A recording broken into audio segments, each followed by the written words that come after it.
bonsoir à tous. Mercredi 19 janvier, en présence de Jean Guéral pour cette présentation, cette conférence sur les convergences entre sciences modernes et traditions anciennes. Merci Rémi et bonjour à tous les internautes qui nous ont rejoints. Ce soir, je vais vous parler essentiellement de... je vais mettre mon partage d'écran. Voilà. Des sciences modernes et des savoirs ancestraux. En fait, je fais depuis pas mal de temps l'observation que les sciences modernes, notamment en particulier la physique nucléaire et la physique quantique, mais aussi les sciences de la Terre et la médecine, font des découvertes petit à petit qui rejoignent considérablement les savoirs des peuples anciens. Et donc, ça m'a donné envie d'analyser un peu toutes ces conférences, toutes ces convergences pour voir un peu où se situent les points de ressemblance entre leurs pensées qui étaient effectivement intuitives à leur époque et nous maintenant qui les découvrons avec des découvertes scientifiques. Donc, mais avant de parler de cet exposé, avant de commencer cet exposé, j'aimerais faire un préambule pour vous dire deux choses.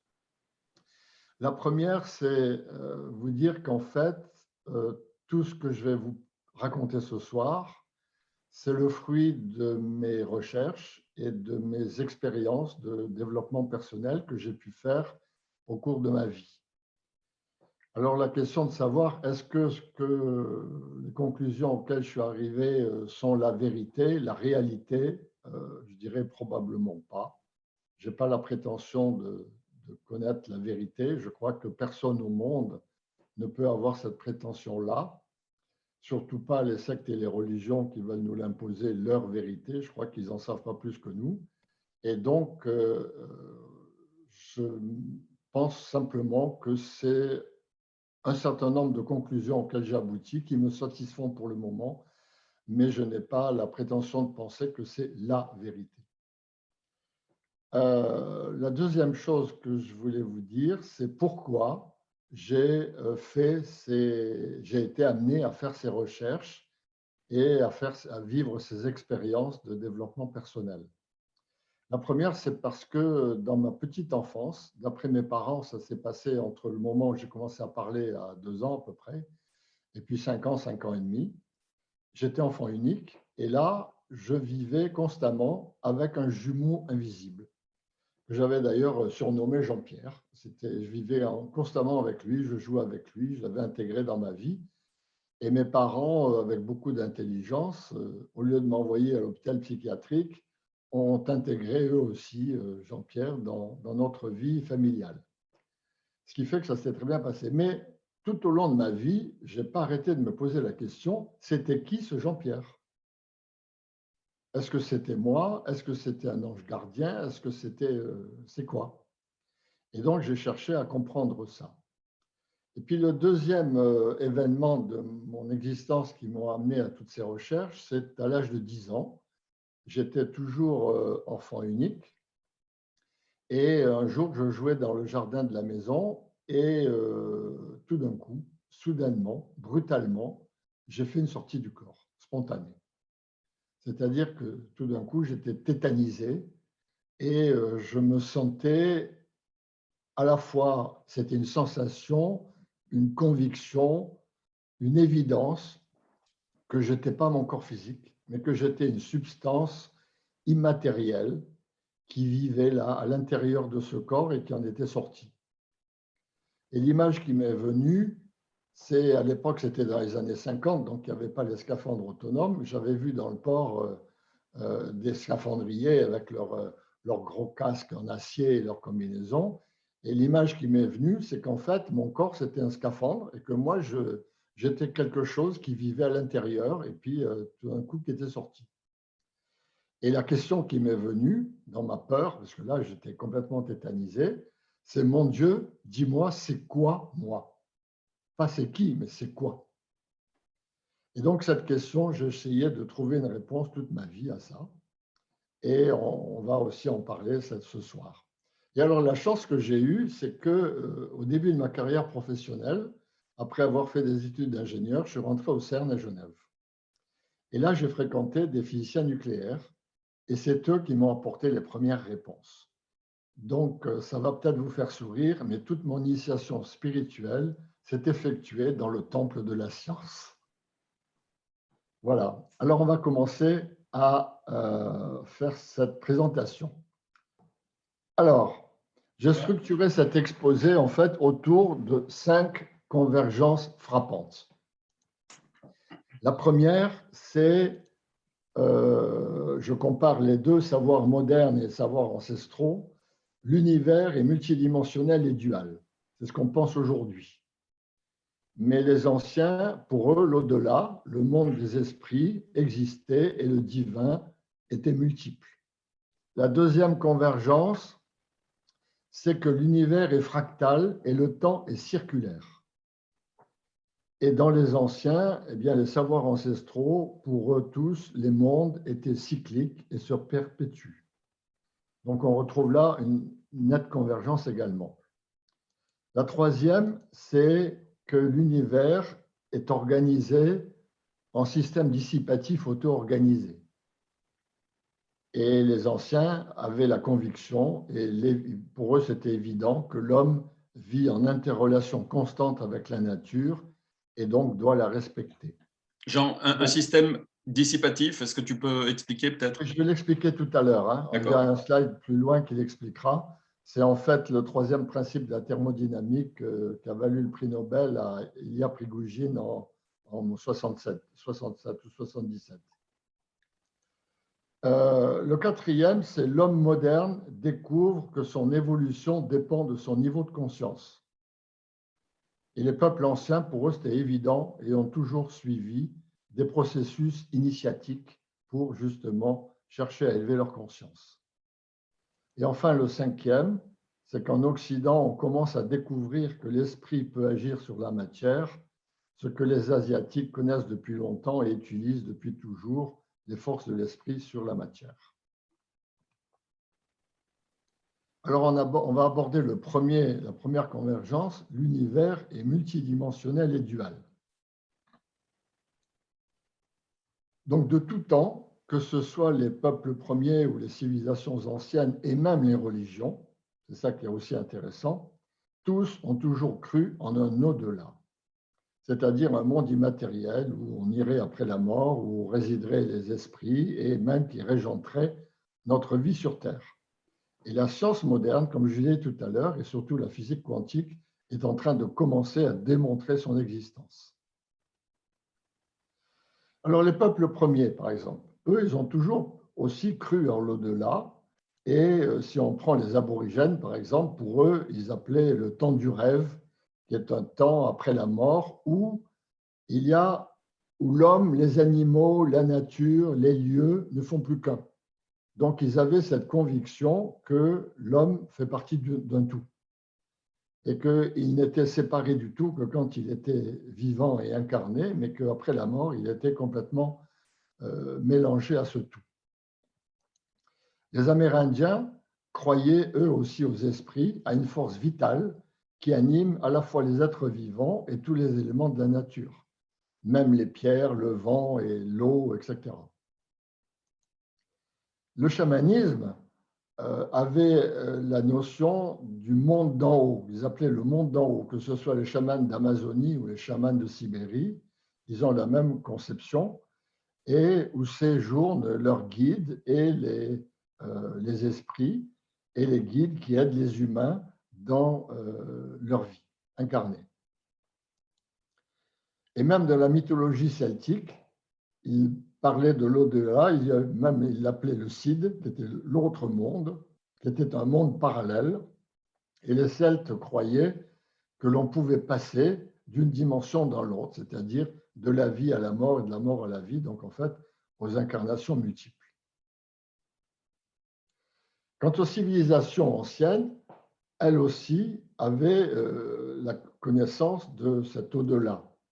Pour les Égyptiens de l'Antiquité, par exemple, ils imaginaient un contre-monde qu'ils représentaient sur le hiéroglyphe qu'on voit à côté, et qui est un effet miroir où toute la réalité humaine se trouverait inversée.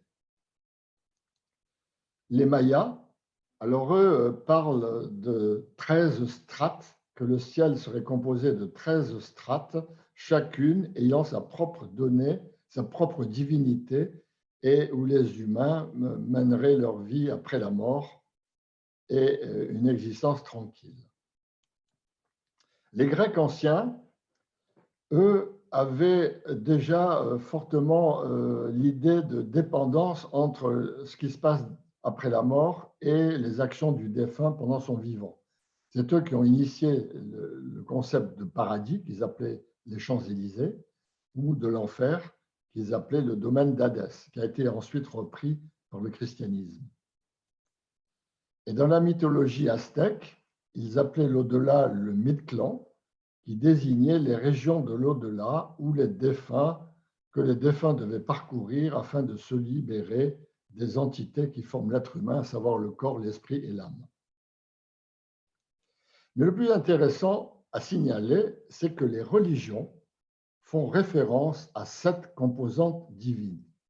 Et j'insiste sur le chiffre 7 parce qu'on va le retrouver dans la conception scientifique moderne.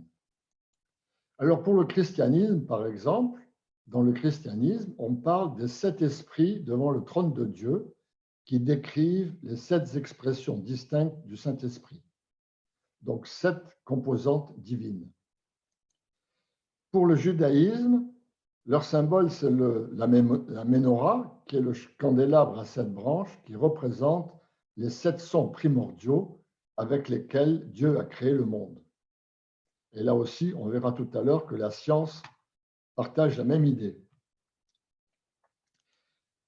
Dans l'islam, c'est encore presque plus précis parce qu'ils décrivent carrément 7 couches constituant l'univers, chaque ciel ayant, selon le Coran, une mission particulière. Dans le brahmanisme, les 7 rishis védiques transmettent aux hommes inspirés les 7 Védas de la connaissance divine par l'intuition cognitive. Et plus récemment, au XIXe siècle, la théosophie, et plus récemment encore les travaux d'Alice Bailey, parlent des 7 forces cosmiques, les 7 rayons, qui sont les 7 forces cosmiques qui régentent tout l'univers, l'humanité et l'homme. On rejoint là aussi les 7 couches constituant l'univers dans l'islam ou les autres religions. Alors comparons maintenant ça avec ce que la science moderne pense. Eh bien, on est arrivé à une conclusion que notre réalité ne s'arrête pas au monde physique. Selon les plus récentes théories scientifiques, la théorie M, qui est un peu l'aboutissement des différentes théories des cordes qui l'ont précédé, l'univers serait à 11 dimensions, dont 7 dimensions vibratoires. Alors, je vais essayer de vous expliquer ça clairement parce que ce n'est pas évident à concevoir, mais j'ai essayé d'animer ça par 2 slides qui vont, j'espère, vous le faire comprendre. Alors tout d'abord, un espace que l'on connaît bien, c'est la réalité tangible dans laquelle on vit. On vit dans un espace à 4 dimensions, longueur, largeur, hauteur et le temps. Mais en même temps que cette réalité physique, il y a aussi une réalité vibratoire que l'on connaît bien, qui sont tout un tas de vibrations, d'ondes dans lesquelles nous vivons. Par exemple, les sons, qui sont ici représentés en bleu et qui sont de 20 à 20 000 Hz à peu près dans des basses fréquences, mais c'est aussi la lumière, qui est dans des fréquences beaucoup plus élevées, et toujours à 7 composantes, comme les sons sont aussi basés sur 7 sons fondamentaux. Et puis, il y a aussi les ondes radio, les infrarouges, les ultraviolets, les rayons gamma, les rayons X, etc., qui sont des rayons qui font partie de notre espace-temps, mais qui sont intangibles, c'est-à-dire qu'on ne peut pas les toucher.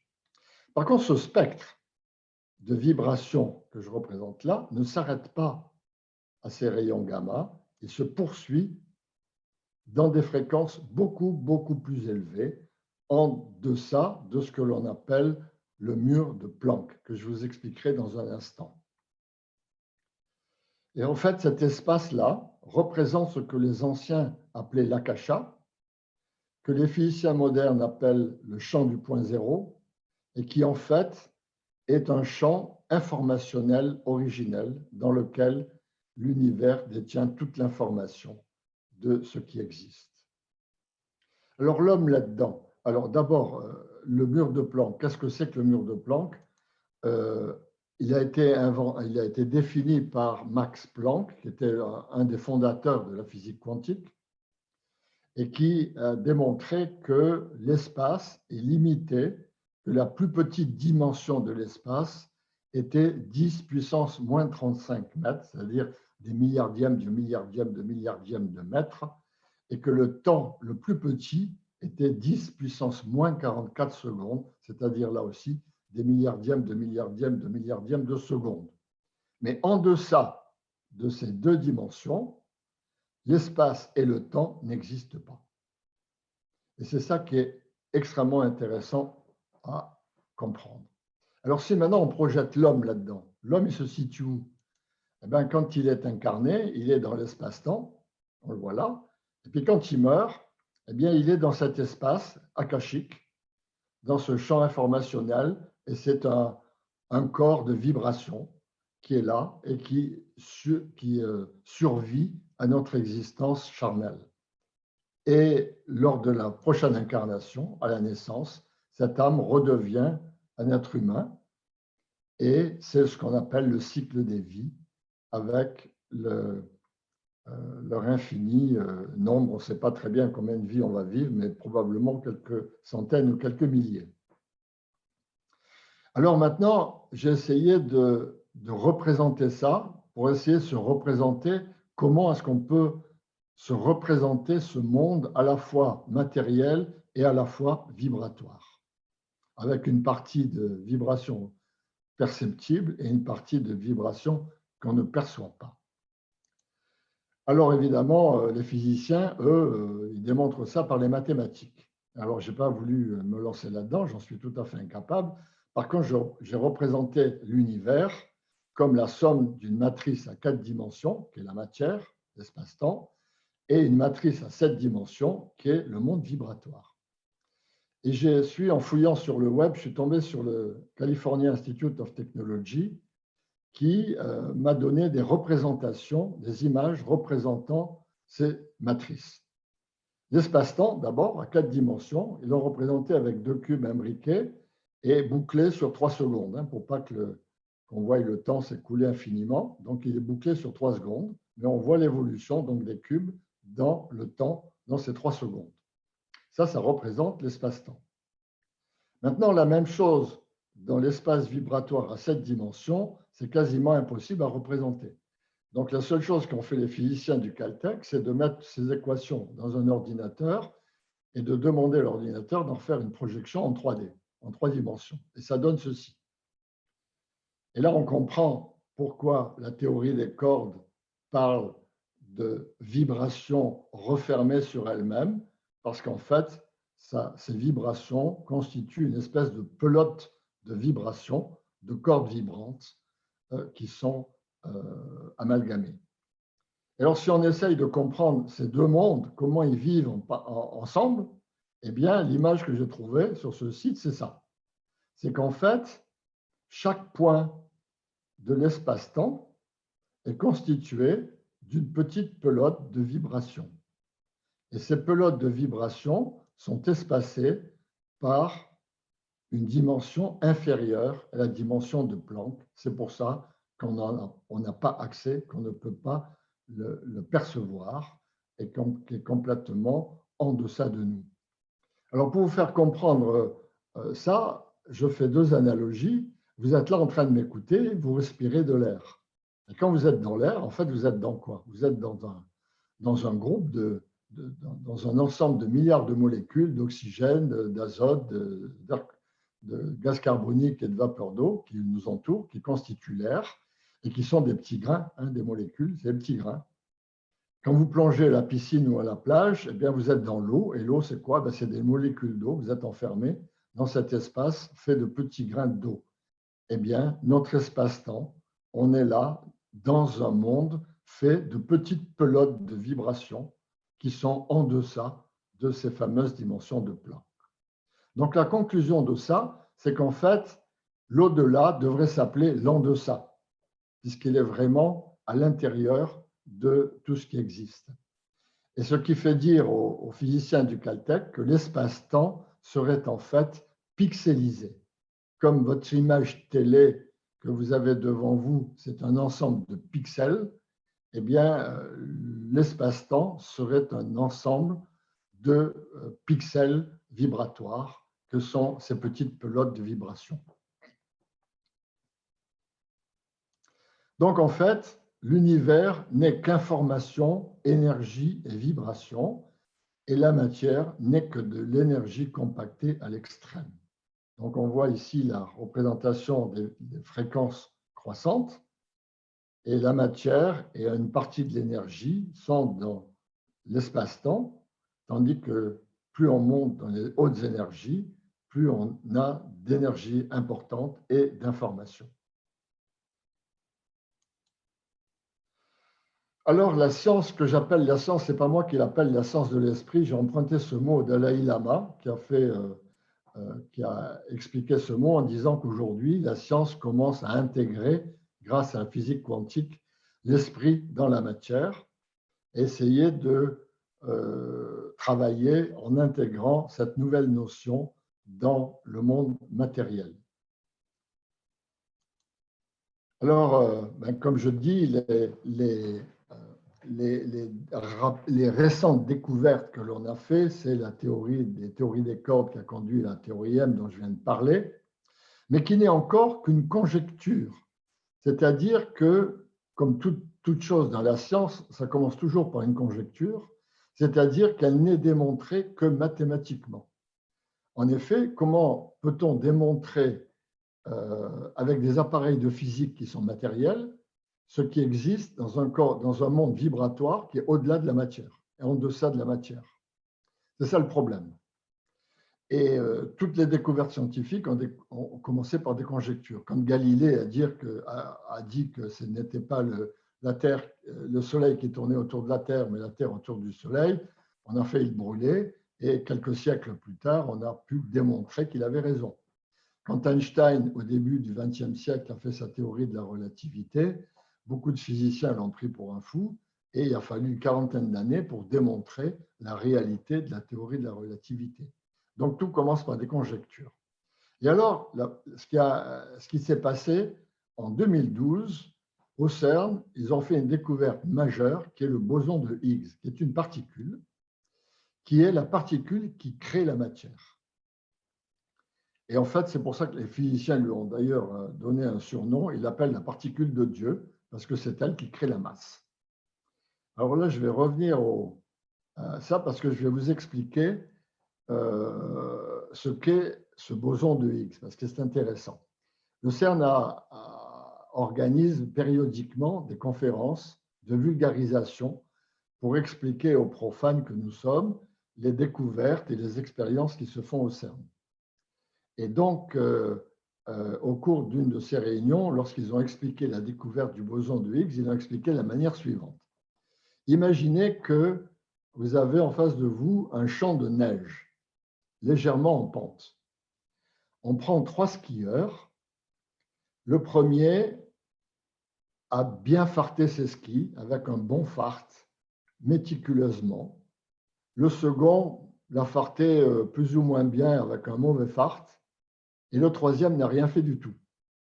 Ces 3 skieurs, on les prend et on va les pousser avec la même énergie. On va les lancer sur le champ de neige avec la même énergie. Qu'est-ce qui va se passer? Le premier, il va aller très loin et il va s'enfoncer très peu parce qu'il a bien farté ses skis. Le deuxième, il va aller beaucoup moins loin et il va s'enfoncer beaucoup plus. Et le troisième, il n'ira pas très loin et il va s'enfoncer énormément. Donc la neige a créé le poids du skieur, a créé la masse. Eh bien, si maintenant on fait le rapport avec le boson de Higgs, l'ensemble des bosons de Higgs, c'est ce qu'on appelle le champ de Higgs. Ce n'est plus un champ de neige, c'est un champ de bosons. Et les skieurs sont les particules. Et les skis sont les caractéristiques des particules. Donc, selon ces caractéristiques, eh bien, les particules ont plus ou moins de masse lorsqu'elles sont en contact avec le champ de Higgs. Donc, je reviens à mes slides. Lorsqu'elles sont en contact avec le champ de Higgs. Le champ de Higgs. Le champ de Higgs, c'est l'ensemble des particules de Higgs. D'accord. Des bosons de Higgs. Hein. Comme le champ de neige, c'est l'ensemble des flocons de neige sur la Terre. Alors, il y a une autre démonstration faite par la physique quantique et qui a été faite par de nombreuses expériences qu'on appelle l'intrication quantique, qui démontre l'inexistence du temps en dehors de l'espace-temps. Et cette découverte, elle est tellement importante qu'elle fait même l'objet d'applications pratiques, car toutes les grosses compagnies d'informatique sont en train de mettre au point des ordinateurs quantiques. Alors, comme on en parle beaucoup en ce moment, je vais vous expliquer rapidement la différence et qu'est-ce que ça veut dire. L'intrication quantique, c'est ça. Donc, dans toutes les universités qui ont un petit accélérateur de particules, ils font l'expérience, c'est ce qu'on appelle le paradigme EPR, parce que l'expérience a été conçue par Einstein, Podgorny et Rosen, 3 physiciens. Dans un premier temps, on prend une particule A qui a un spin positif. Dans un deuxième temps, on va prendre une particule B qui a un spin négatif. Et on va injecter d'abord la particule A dans l'accélérateur, on va l'accélérer à la vitesse de la lumière et l'éjecter à travers un électroaimant qui va dévier son parcours vers la cible A, puisqu'il est positif. Si maintenant on envoie les particules B négatives, eh bien on aura l'inverse. L'électroaimant va les dévier de l'autre côté. Et le phénomène intéressant qu'a mis en évidence le PR, c'est que quand on envoie les deux particules en même temps, eh bien voilà ce qu'on a. On a 50% de particules A et 50% de particules B de chaque côté. Et c'est en fait, j'ai mis un facteur alpha-bêta pour dire que c'est probabiliste. C'est une probabilité. C'est en fait une courbe de Gauss, hein, une courbe de Gauss comme ça, qui permet de voir la statistique 50%. Et donc, il y a eu ce qu'on appelle une intrication quantique, c'est-à-dire une superposition cohérente et instantanée d'états probables. Instantané, ça veut dire au-delà de la vitesse de la lumière. Alors, avec ça, on fait des ordinateurs quantiques. Alors, là aussi, j'ai une petite analogie pour vous faire comprendre ce que c'est. Un ordinateur classique est bâti sur une architecture à 64 bits. Le bit, comme vous le savez, c'est 0 ou 1. Donc, la capacité d'un ordinateur moderne, c'est 2 puissance 64 mots de 64 bits qui va traiter séquentiellement. L'ordinateur quantique, lui, va fonctionner par une superposition probabiliste des qubits, c'est-à-dire non plus des bits 0 ou 1, mais qui sont probablement 0 ou probablement 1, qu'il va pouvoir traiter en même temps, puisque le temps n'existe pas de ce côté-là. Alors, si je veux vous expliquer ça, je vais faire aussi reprendre ce cas. J'ai trouvé cette analogie assez jolie. C'est le commissaire européen Thierry Breton qui a expliqué l'intrication quantique et l'ordinateur quantique à Bruxelles, au Parlement européen. Et il a fait l'analogie suivante. Il a dit, imaginez qu'un ordinateur, c'est une salle de spectacle. Et dedans, il y a 1 millier de personnes, c'est les bits. Et puis, on veut savoir combien de ces personnes parlent anglais et mesurent plus de 1,80 m. Comment on fait? Alors, si c'est un ordinateur monoprocesseur, eh bien, on a une porte de sortie de l'amphithéâtre avec un contrôleur. Et une fois que tout le monde aura sorti, il saura combien de personnes parlent anglais et mesurent 1,80 m. Si on a un multiprocesseur, eh bien, on a plusieurs portes avec plusieurs contrôleurs. Ça va plus vite.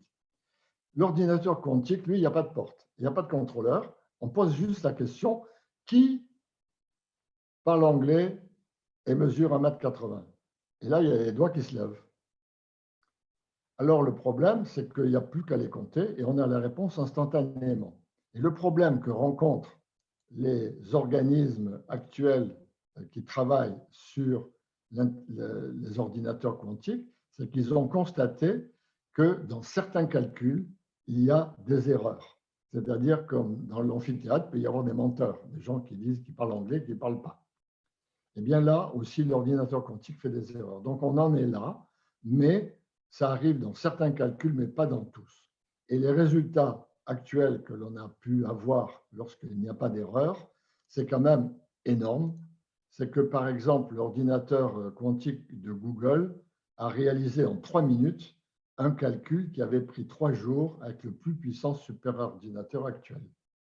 Donc, vous voyez la révolution qui se prépare. Alors, qu'est-ce qu'il y a encore comme autres sciences qui font appel à l'esprit? Eh bien, il y a les EMI, les expériences de mort imminente. Là aussi, il y a un truc intéressant, c'est que tous les médecins qui ont étudié les patients qui avaient fait des EMI à travers le monde, sur tous les continents, ont découvert que, quelle que soit la culture de ces gens, ils racontent tous la même histoire. La décorporation, le passage dans un tunnel, la lumière aveuglante et blanche avec un sentiment d'amour incroyable, des êtres aimés qui les attendent, etc. Or, si c'était des, des divagations, des rêves que l'on ferait, ils seraient obligatoirement empreints de la culture de ces gens-là. Or là, que ce soit des Européens, des Africains, des Américains, des Asiatiques, ils racontent tous la même histoire. Donc, la culture n'intervient pas. Donc, il y a bien quelque chose de commun à toutes ces expériences. Et il y en a eu des dizaines de milliers d'analysés. Et la dernière trouvaille des sciences modernes, c'est l'épigénétique, qui a valu en 2009 le prix Nobel à Elizabeth Blackburn de l'Université de Berkeley, qui a démontré que notre ADN s'améliore ou se détériore selon notre façon de vivre. Alors, j'y reviendrai à la fin, parce qu'on va en parler dans les forces de l'esprit sur la matière. La deuxième convergence que je voulais aborder, c'est que l'univers est fractal et le temps est circulaire et non pas linéaire. Donc, les civilisations anciennes considéraient toutes que les mondes sont cycliques. Les Aztèques, par exemple, parlent de 4 soleils de l'histoire de la Terre. Le 4e soleil se termina lorsque la Terre fut engloutie dans d'importantes inondations, ce qui ouvrit la voie au 5e soleil actuel. Intéressant, non? Ça ne vous rappelle rien, ça?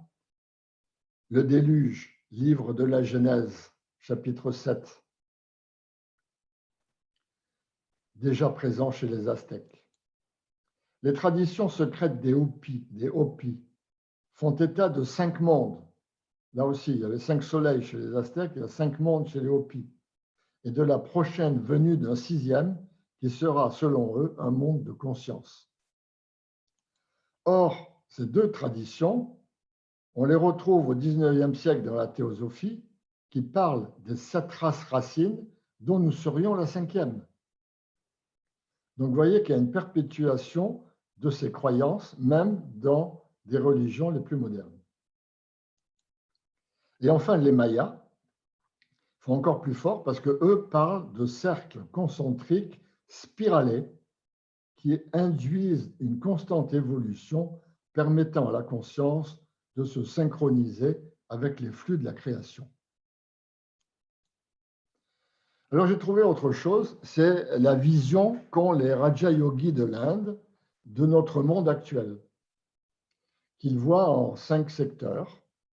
Donc, la première partie, c'est ce qu'ils appellent l'âge d'or. C'est l'âge où les humains vivaient en accord avec leur conscience.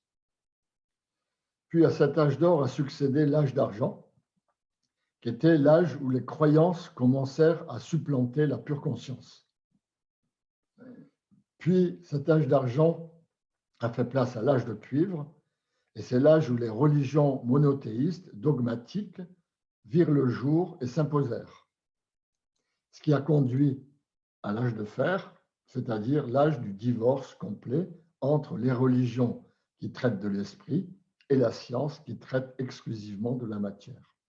Et nous serions, selon les Raja Yogis, à l'âge de confluence au cours duquel devrait se produire un saut quantique d'évolution.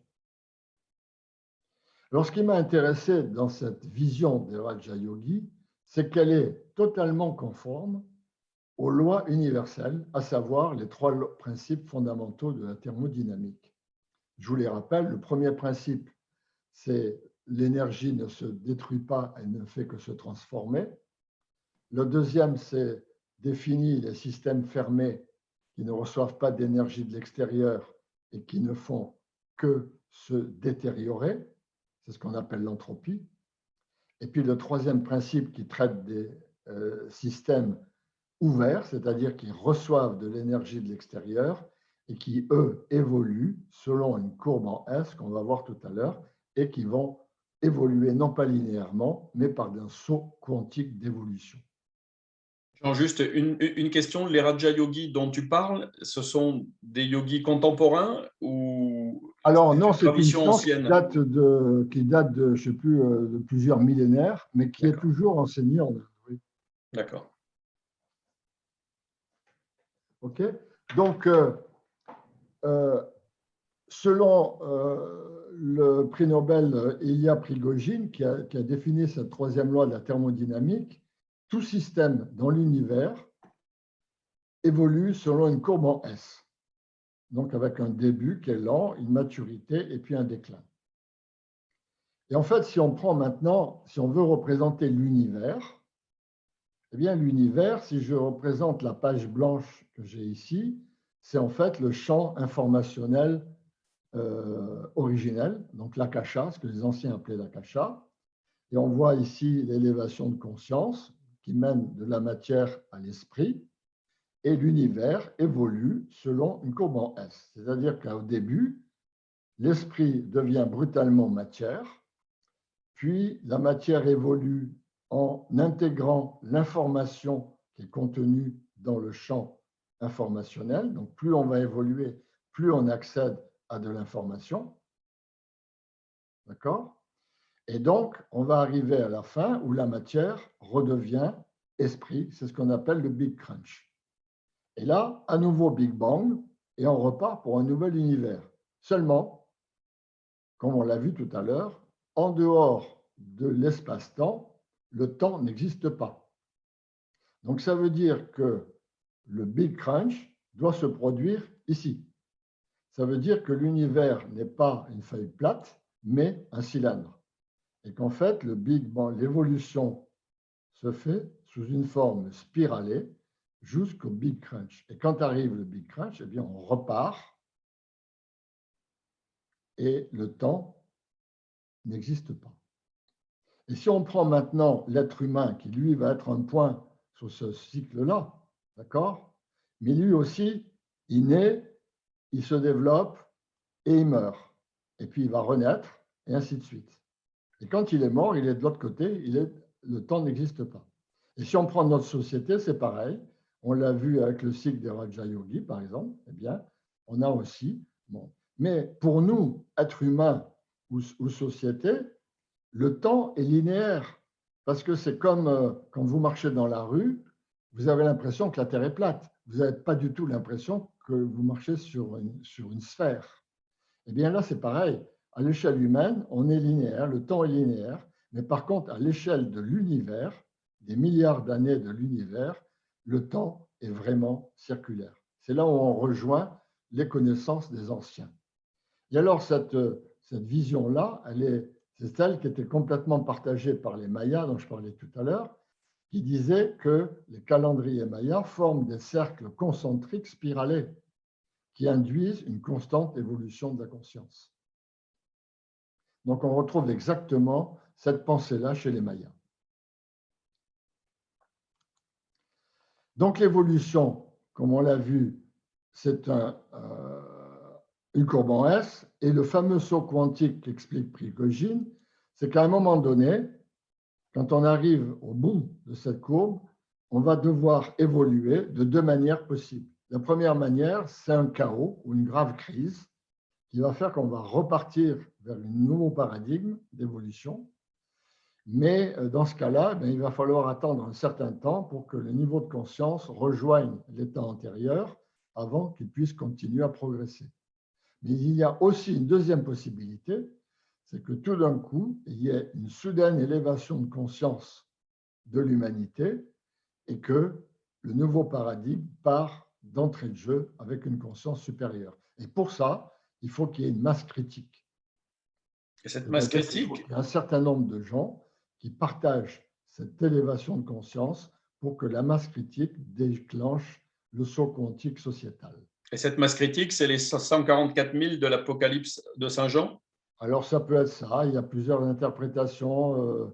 On ne sait pas trop le définir, quelle est la masse critique. Certains parlent de 5%, d'autres de 15%. On ne sait pas. Mais effectivement, sur le plan conceptuel, le saut quantique est le seul moyen d'évolution. Et dans les deux cas, que ce soit par une crise ou par une élévation de conscience, la complexification du système est la conséquence du saut quantique. C'est-à-dire que le nouveau système sera toujours plus complexe que le précédent.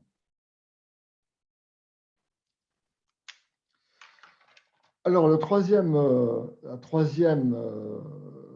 convergence, c'est les fameux systèmes dissipatifs auto-organisés dont j'ai déjà parlé d'une partie en parlant des sauts quantiques d'évolution. Et j'ai mis cette image de l'entropie parce que je me suis cassé tellement la tête quand j'étais en cours de seconde au lycée pour comprendre ce qu'était l'entropie, que là, je trouvais cette image magnifique parce qu'on voit vraiment que le système qui est tout à fait propre au départ devient complètement chaotique à la fin. Et donc, on voit vraiment la détérioration du système par l'entropie. Donc, c'est une très belle image qui explique bien ce concept. Et nous, humains, nous sommes évidemment à cette image. Alors, prenons la Terre. C'est un système dissipatif auto-organisé. Qu'est-ce que ça veut dire? Ça veut dire que la Terre, elle reçoit de l'énergie du Soleil. Avec cette énergie, elle va créer des végétaux, des animaux, l'humanité, c'est-à-dire la vie. Mais ces créations vont interférer sur la Terre, c'est-à-dire qu'il va y avoir des facteurs négantropiques et des facteurs anthropiques. C'est-à-dire les facteurs négantropiques, c'est ceux qui ont tendance à améliorer le système. Donc, c'est par exemple les arbres qui vont générer de l'oxygène, les océans et les végétaux qui vont absorber le CO2, et puis c'est le respect de la nature que vont faire les humains de cette nature. Et les facteurs anthropiques, eh bien, c'est si on produit trop de CO2 par notre pollution, si le réchauffement climatique fait fondre le permafrost en Sibérie, ça va dégager des quantités de méthane incroyables, et c'est tous les déchets que la pollution humaine déverse sur la planète. Alors, l'équilibre de cette planète, eh bien, c'est un équilibre entre les facteurs négantropiques et les facteurs anthropiques. Si les négantropiques sont supérieurs aux facteurs anthropiques, la Terre va s'améliorer, ou disons, c'est le développement durable. Si par contre les facteurs anthropiques sont supérieurs, ce qui est le cas aujourd'hui, eh bien la Terre va tomber malade et va devenir de plus en plus anthropique et donc aller vers un chaos quelconque. Alors ça, eh bien, les anciens le savaient parfaitement, parce que nous, ce qu'on croit avoir trouvé le développement durable, pour eux, c'était une évidence, que ce soit pour les Amérindiens ou dans les civilisations précolombiennes et qu'on trouve encore dans les Andes, avec le culte de la Pachamama, où il y a vraiment cette vénération pour la nature, où l'homme fait partie de la nature, est complètement interdépendant avec la nature. Donc, on n'a rien découvert, au contraire, on n'arrive justement pas à rejoindre ces peuples-là malgré tous nos efforts. Et on va les voir. Quand on parle de la considération de l'homme pour la nature, on est vraiment parti du mauvais pied dans notre société. Parce que si on prend la définition qu'on a donnée à Sitting Bull, un grand chef Sioux, il a fait une définition de l'écologie que je trouve superbe. Il a dit la terre n'appartient pas à l'homme, c'est l'homme qui appartient à la terre. Quant à nous, nous on est parti sur une très mauvaise base. Quand on lit dans le livre de la Genèse, soyez féconds, multipliez, remplissez la terre et l'assujettissez, et dominez sur les poissons de la mer, sur les oiseaux du ciel et sur tout animal qui se meut sur la terre. On est vraiment mal barré. Et encore notre cher Descartes, qui est si cher à la France, dans le discours de la méthode, lui, il va plus loin, les connaissances scientifiques permettront aux hommes de se rendre comme maîtres et possesseurs de la nature. Alors ça explique que depuis un demi-siècle, malgré cette prise de conscience, parce qu'il y a de plus en plus de gens qui croient en l'écologie, qui croient au développement durable et qui essayent de le mettre en œuvre dans leur vie, malgré ça, la société n'arrive pas à évoluer. Quand on pense qu'en 1972, le Club de Rome avait déjà publié le rapport Meadows qui alertait sur les limites de la croissance et la nécessité de respecter la nature et de changer notre modèle sociétal, 20 ans après, au sommet de la Terre à Rio, on a fixé les lignes d'action pour améliorer la gestion de la planète, mais 23 ans plus tard, rien ne s'est passé.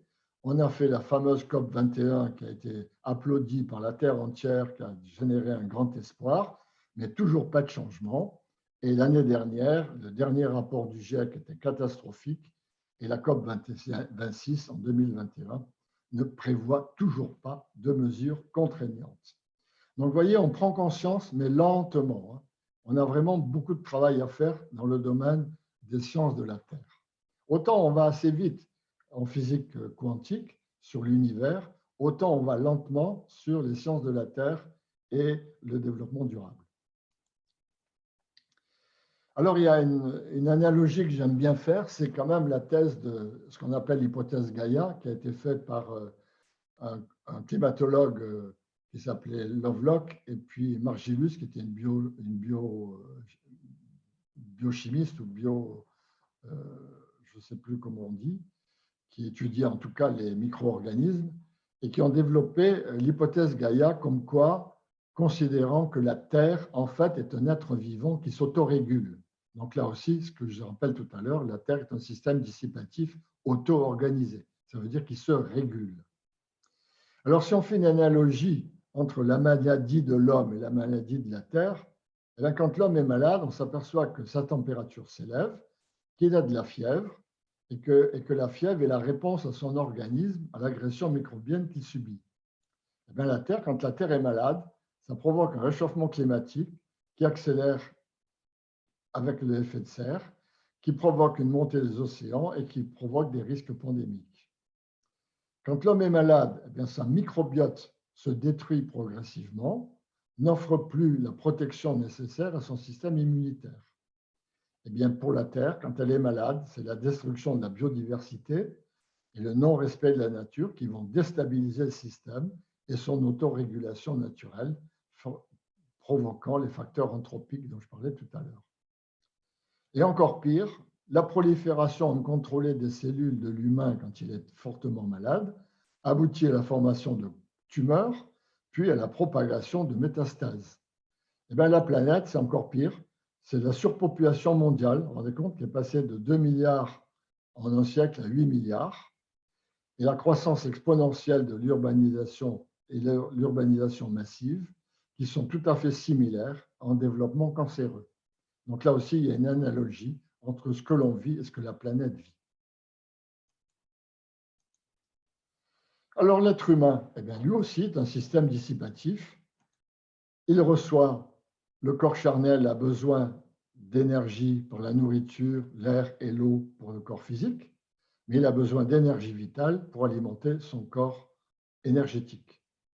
Et avec ça, il va pouvoir travailler, approfondir ses connaissances, s'organiser, élever sa conscience, et il interfère, il autorégule en des facteurs négantropiques que sont les expériences que la vie lui permet de vivre, et aussi des facteurs anthropiques qui sont le stress, les abus divers, l'usure, etc., qui le font vieillir, c'est l'entropie.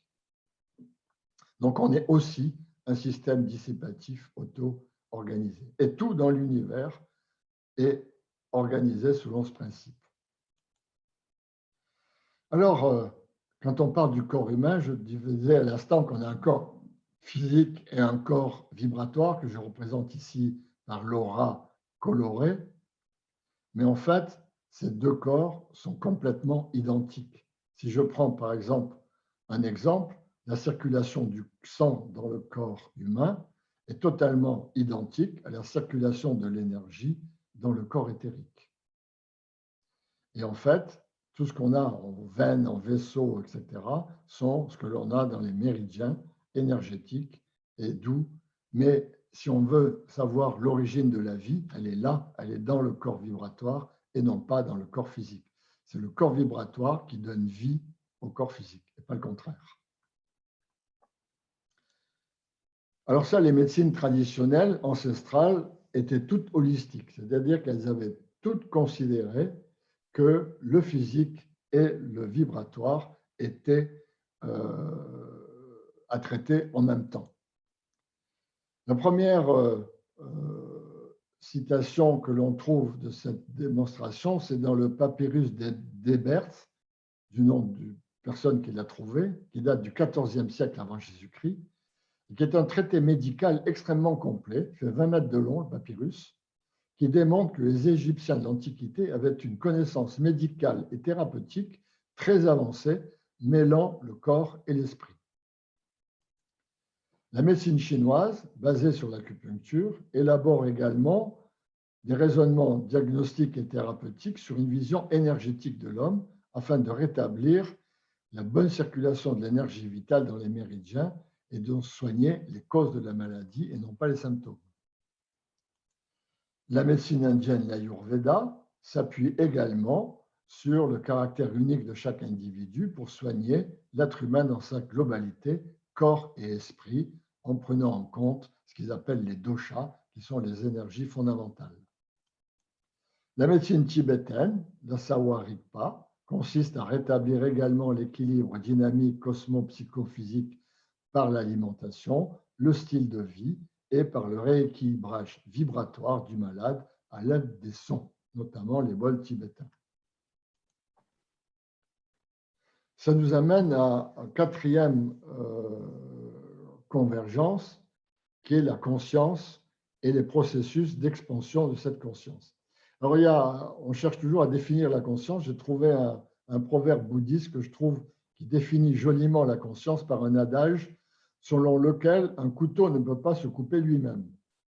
Je trouve ça parfaitement clair quand on veut définir la conscience. De tout temps, l'homme a cherché à élever son niveau de conscience par différents moyens. Alors, par la stimulation rythmique, j'ai mis une photo des derviches tourneurs, par exemple, qui vont adopter des postures rituelles qui vont conduire à un état de conscience avancé, ce qu'on appelle une transe, qui va leur permettre d'accéder à des champs d'une autre réalité. Ça peut être les breuvages hallucinogènes comme l'ayahuasca, qui sont des boissons utilisées par les chamans d'Amazonie pour soigner, purifier et conscientiser lors des rituels sacrés. C'est la méditation, que ce soit le zazen au Japon, le vipassana en Inde ou au Népal, qui est au cœur de nombreuses pratiques spirituelles qui produisent la paix intérieure, l'arrêt du mental et l'expansion de conscience. Et aussi les ermites qui décident volontairement de consacrer leur vie à la spiritualité et qui se coupent de toute civilisation afin de parvenir à se libérer de l'ego. Ou encore par l'initiation spirituelle. Alors là, il y a une découverte intéressante qui a été faite par Greg Braden. Je ne sais pas si certains d'entre vous ont certainement lu ses bouquins, notamment L'éveil au point zéro. Greg Braden, c'est un ingénieur de la NASA qui s'est intéressé aux civilisations anciennes et qui a découvert que dans les pyramides, la forme pyramidale contribuait en tout cas à réduire, voire à annuler localement le champ magnétique terrestre et que cela provoquait une expansion de conscience. Et de même, tous les lieux de culte ont toujours été bâtis à des endroits précis où le champ tellurique de la Terre est plus intense, que ce qui favorise également l'expansion de conscience. J'ai mis ici une photo d'une petite chapelle du XIe siècle qui est au bord du lac Léman, en Suisse, à côté de Lausanne, dans un petit village qui s'appelle Saint-Sulpice.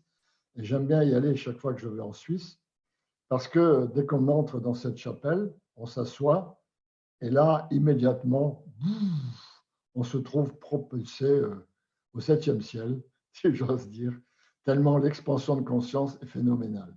J'ai parlé avec le pasteur qui gère cette chapelle, et il m'a dit oui, je fais venir des gens, des spécialistes du chant tellurique avec leurs pendules. Et effectivement, au cœur de la chapelle, il y a un chant tellurique énorme qui provoque cette expansion de conscience qui est vraiment très, très sensible.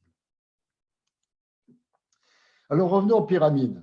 Les pyramides, contrairement à ce qu'on pense généralement, ce n'est pas des tombeaux, parce que les tombeaux, ils sont dans la vallée des rois et non pas dans les pyramides ou dans la vallée des reines, où on trouve les sarcophages et les trésors qui les entourent. Par contre, dans les pyramides, on trouve des chambres qui sont complètement vides. Et en fait, il n'y a jamais eu de sarcophage, ni de morts dans ces chambres, ni de trésors accumulés. Par contre, ces pyramides auraient été des processus, des outils d'initiation spirituelle dans l'Égypte ancienne. Alors, il y a Edgar Chouret, dont je cite ici le livre Les Grands Initiés, qui a donné une explication de ce processus d'initiation qui est intéressant. En fait, les trois cavités qu'il y a dans la pyramide, il y a une cavité au centre, vraiment au centre de gravité, je dirais, de la forme pyramidale, où le champ magnétique est nul. Un peu plus bas, il y a ce qu'on appelle la chambre d'équilibre, et encore plus bas, sous terre, on a le puits de lumière noire, qui est le troisième espace creux dans cette pyramide. Et donc, le processus d'initiation à l'époque de l'Égypte ancienne, selon Chouret, procédait en 3 étapes. La première étape, on isolait le disciple dans la chambre, dans le puits, ce qu'on appelle le puits, dans la nuit noire de l'âme, où le disciple était plongé dans le noir absolu et devait faire face à toutes sortes de peurs, de frayeurs qu'on lui faisait, et il devait maîtriser toutes ces peurs et toutes ces frayeurs. Et s'il réussissait cette étape, alors il avait le droit de passer à l'étape numéro 2, qui se passait dans la chambre d'équilibre. Et là, au contraire, on lui faisait plus peur, mais on l'obligeait à résister à tous les désirs les plus attirants et maîtriser son ego et ses pulsions humaines. Et donc, s'il arrivait à cette maîtrise-là également, alors il arrivait à l'étape 3, où il était mis dans un sarcophage, qui est en fait un sarcophage qu'on a retrouvé dans cette chambre, qui n'est pas plein, il n'y a pas de sarcophage humain, c'est simplement une caisse en granit rose, qui est très grande, où l'initié était allongé et où il était situé donc, à l'endroit où le champ magnétique est nul, et où donc il allait vivre une expansion de conscience grâce au fait que le champ est nul. Et c'est en fait un outil d'initiation spirituelle. Et on retrouve à peu près la même chose dans les pyramides des Mayas ou au Mexique, à Teotihuacan, où j'ai été voir les pyramides du Soleil et de la Lune, qui sont également constituées avec des chambres au centre et des chambres souterraines. Et c'est un peu le même processus. Alors d'ailleurs, aujourd'hui, pour en revenir à notre époque, il y a plusieurs organismes qui cherchent à élucider qu'est-ce que c'est que la conscience et qu'est-ce qui peut favoriser son expansion. Alors j'en citerai en tout cas 3. D'abord, il y a un groupe qui s'appelle IONS à San Francisco, qui est l'Institute of Noetic Science, noétique signifiant les sciences qui étudient la conscience, qui a été créé par Edgar Mitchell, un cosmonaute qui a eu une expérience d'éveil spontané lors de la mission Apollo 14 et qui a créé cet institut. Le deuxième, c'est l'université Princeton aux États-Unis, qui travaille d'ailleurs en collaboration avec l'Institut IONS et qui mène depuis 1998 un projet d'étude à l'échelle planétaire avec une centaine de chercheurs, c'est pas rien, et qui s'appelle le Global Consciousness Project. Les gens qui sont intéressés peuvent aller sur le web, vous tapez globalconsciousnessproject.org et vous allez tomber sur le site de l'université Princeton qui en parle. Et puis, il y a un institut que je connais bien, qui est l'Institut Monroe aux États-Unis, qui, depuis 40 ans, fait des recherches sur la méditation et l'expansion de conscience, et où j'ai effectué plusieurs stages dont je vais vous parler parce que ce sont des expériences de développement personnel qui m'ont beaucoup apporté.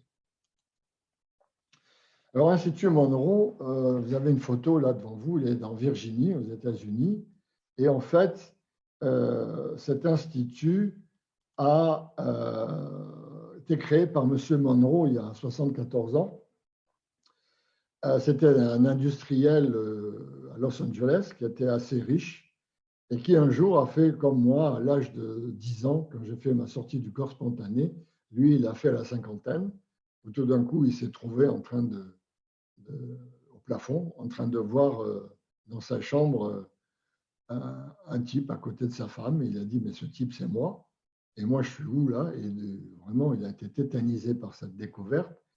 Il est allé voir plusieurs psychiatres qui lui ont dit « Oh, vous avez déliré, vous avez rêvé, etc. etc. » jusqu'au moment où il est tombé sur un qui est un peu plus ouvert que les autres et qui lui ont dit « Mais vous savez, vous allez en Inde et les maîtres yogis, ils rentrent, ils sortent du corps, ils reviennent quand vous voulez. » Donc, il est parti en Inde, il a rencontré les maîtres yogis et il a constaté effectivement que ce qu'on lui avait raconté était vrai. Et donc, de retour à Los Angeles, il a vendu toutes ses entreprises, il a rassemblé sa fortune, il a créé l'Institut Monroe. Il a embauché des acousticiens, des informaticiens, des neurophysiologistes, des scientifiques de toutes sortes, et il a fait venir les maîtres yogis. Il leur a truffé le cerveau de capteurs comme pour les électroencéphalogrammes, et il leur a demandé de se mettre en méditation profonde et de faire des sorties du corps pour enregistrer ce qui se passait dans le cerveau à ce moment-là.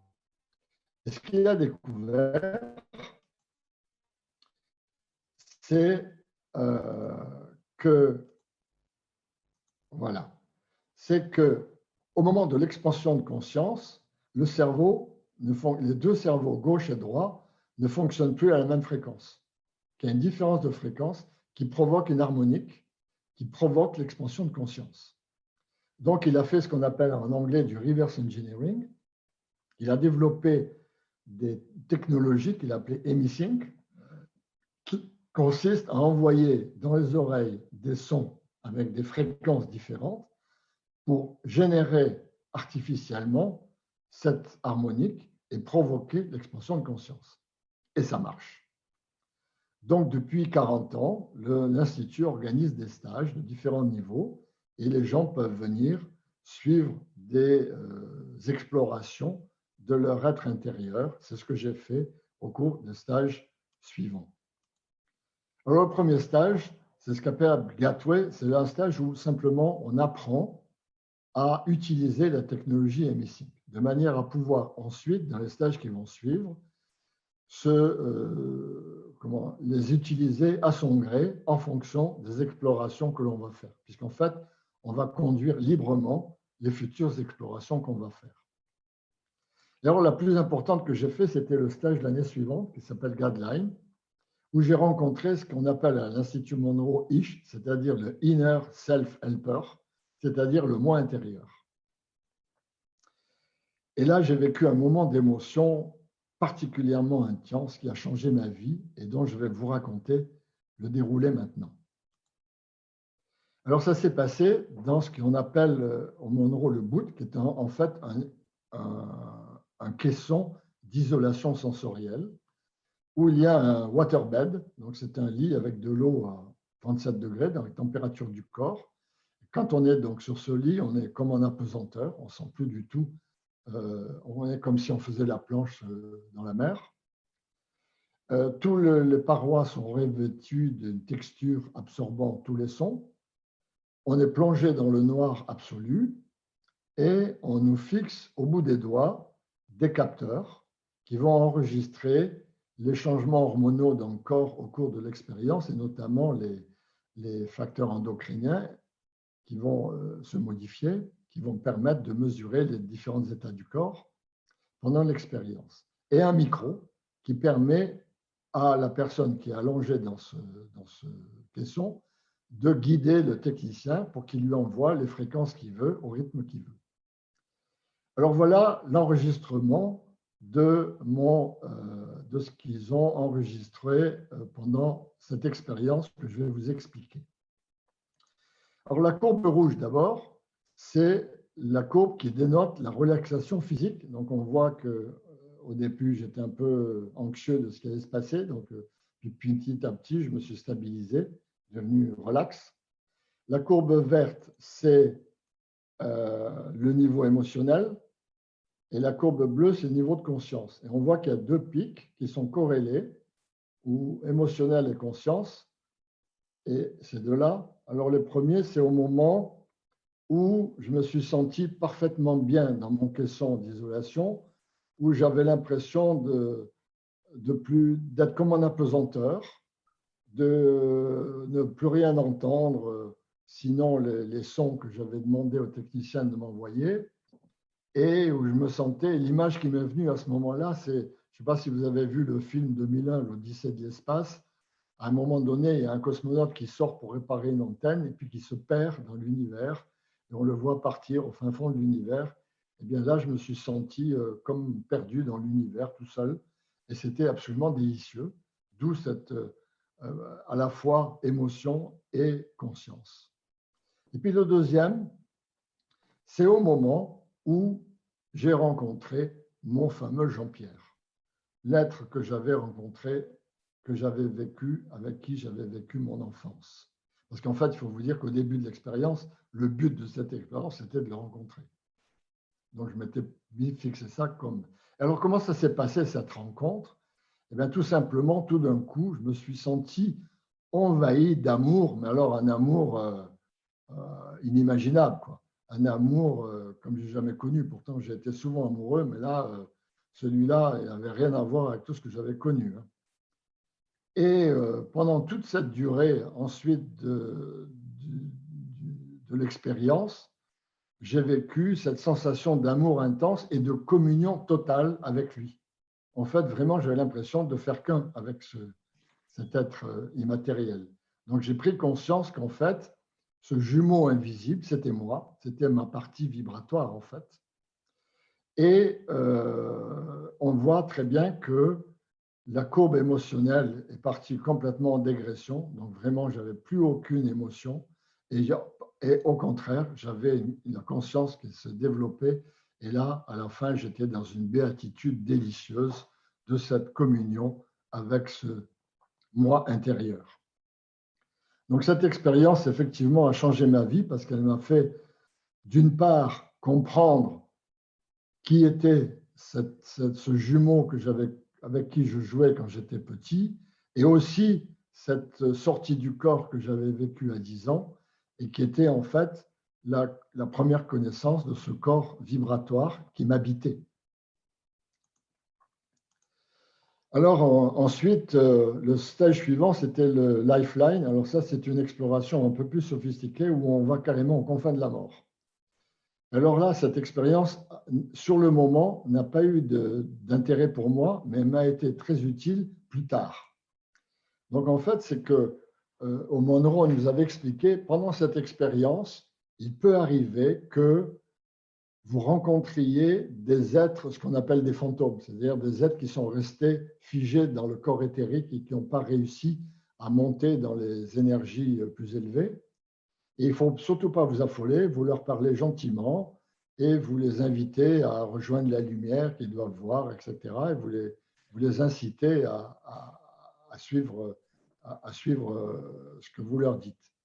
Mais n'ayez surtout pas peur. Alors moi, je n'en ai pas rencontré pendant l'expérience au Monroe, bien qu'il y a d'autres participants qui en ont rencontré. Par contre, quelques années plus tard, ma maman est décédée. Et comme j'étais enfant unique et que j'avais ma mère était plutôt mère possessive. Ce qui s'est produit, c'est que quelques jours après son décès, j'ai été complètement, un matin, je me suis réveillé, je ne pouvais plus respirer. J'étais comme oppressé, comme un poids qui m'écrasait la poitrine, et j'avais du mal à respirer, etc. Et là, j'ai tout de suite compris, grâce à cette expérience de Lifeline, de Monroe, que ma mère était là. Elle m'avait adombré, elle était là. Et donc, j'ai mis les fichiers du Monroe que j'avais en fichier MP3 et je me suis repropulsé dans ces énergies du Lifeline pour pouvoir lui parler et lui dire, écoute maman, tu me fais très mal, je souffre beaucoup, etc. Et tu vois, tu dois partir et tu dois aller vers la lumière et puis là-bas, il y a papa qui t'attend, etc., etc. Et puis tout d'un coup, j'ai eu l'idée magique, je savais que sa plus grande souffrance dans sa vie, ça avait été d'avoir perdu sa mère à l'âge de 11 ans. Et là, je lui dis, tu vois, maman, dans la lumière, là-bas, il y a ta maman qui t'attend. Et là, j'ai senti partir. Je me suis senti tout d'un coup, elle m'a lâché et elle est partie. Donc l'expérience, merci Monroe de m'avoir permis de vivre ça, qui m'a permis de résoudre ce problème que je n'aurais pas su régler sinon.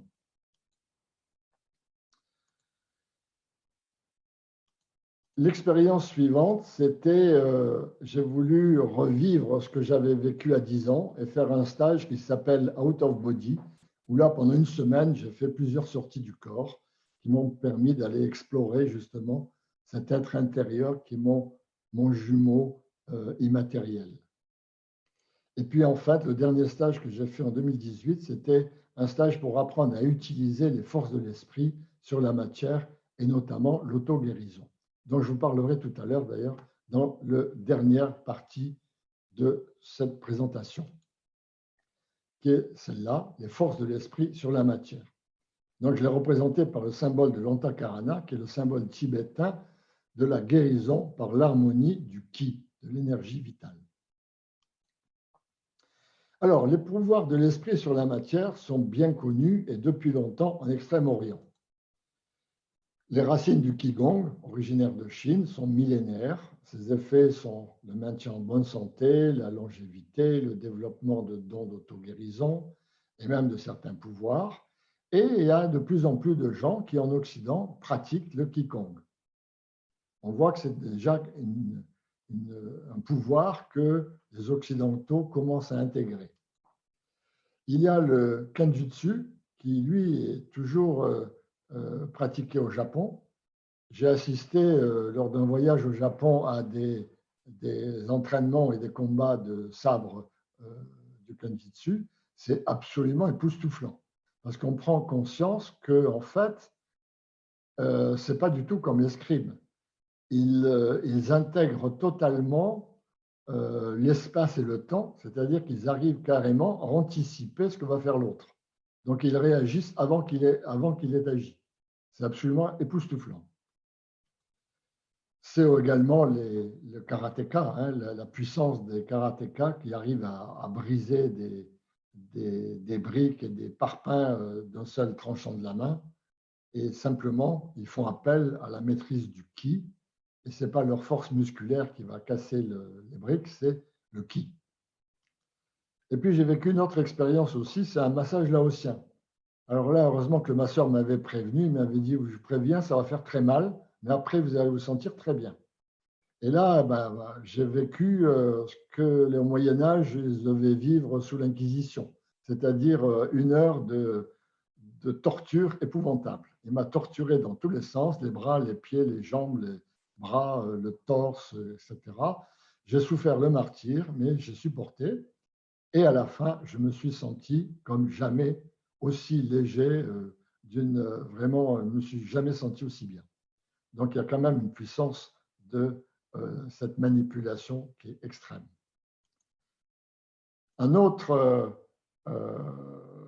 art de la guérison, c'est l'imposition des mains, qui là aussi est très ancien.